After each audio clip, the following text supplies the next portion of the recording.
Assalamu alaikum tuğanlar. Suradыңар жооп берем рубрикасы Мухтег Арсанбек каналында. Бүгін жаңы суроо.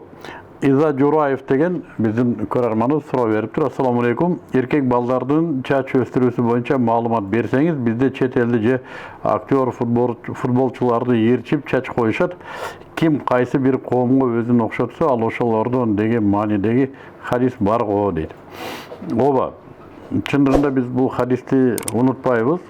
Биздин күнүмдүк жашообузда аябай бизге таасир эткен мындай бир биздин динибизден болбогон башка бир таасирлерде биз ушул хадисти эске тутушубуз керек. Кимге окшоп калып атабыз депчи. Ошол эле учурда дагы бир нерсени унутпаш керек. Бүткүл адамзатка таандык болгондагы баалуулуктар, агымдар бар да. Кийинүүдө, мисалы үчүн, же болбосо тамактанууда, чарбада, иш жүргүзүүдө, кандайдыр бир коомго гана тиешелүү эмес, жалпы адамзатка тиешелүү болуп калган маданият дагы бар. Мисалы үчүн, машинени мусулмандар ойлоп чыккан жок. Муну туура түшүнүш керек.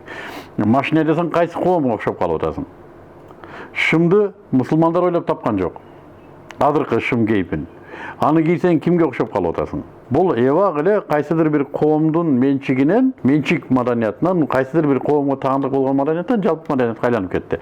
Дүйнө азыр мисалы үчүн эки гана маданиятта жашайт да, мусулман маданиятында жана христиан маданиятында. То есть христиан маданиятынын туындусу болгон азыркы светтик маданиятта жана мусулман маданиятында.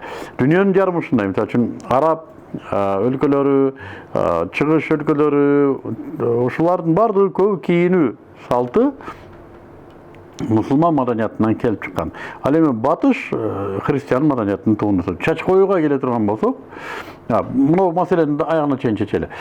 Кайсыдыр бир цивилизациялык чарбага тиешелүү болгон ыкмаларды, эл мына жашоо сапатына таасири болгон технологияларды колдонууда кайсыдыр бир коомго окшошуп калдым деген туура эмес. Бул жалпы адамзаттык баалуулуктар. Ал эми агартууда, дүйнө таанымда гана башка бир коомду туурап калуу бул коркунучтуу. Чач маселесине келе турган болсок, мусулмандардын да чачы болот. Мусулмандар да чач коет. Койгондо да кечиресиңер, пайгамбарыбыз саллаллаху алейхи вассаламдын сүннөтү өзү негизинде чачы менен. Азыр биздин Абу Ханифа мазхабында чачтын алынышы бул пайгамбарыбыз саллаллаху алейхи вассаламдан эмес, бул анын сахабаларынан келаткан маданият. Муну фикх маселесинде териштирсеңиздер аябай кызык моменттер келип чыгат. Бир кездерде бизде чач коюп жүргөнбүз, ошондо бизди да урушкан, чачыңды кимге окшоп коюп жүрөсүң? Мен айтчу элем, пайгамбарыбыз саллаллаху алейхи вассаламдын сүннөтү. Ажылыкка барганда гана чачын алдырган. Калган учурда чач менен жүргөн. Хазрет Али чачын алдырып жүргөн. Ал дагы кайсыдыр бир хадиске амал кылып чачын алдырып жүргөн. Кайсыдыр бир өкүмдөн улам. Биздин мазхаб ошол өкүмдү алып колдонот экен деп укканбыз. Жана мунун туурасын териштирүү үчүн албетте биздин ошо дин алымдарыбыздан, молдогелерибизден сурашыбыз керек. Бүгүн биз Иза Жураевдин чач жөнүндө суроосуна жооп бердик. Эгерде силерге ушул рубрика кызык болсо, башкаларга да бөлүшүп коюңуздар. Саламу алейкум.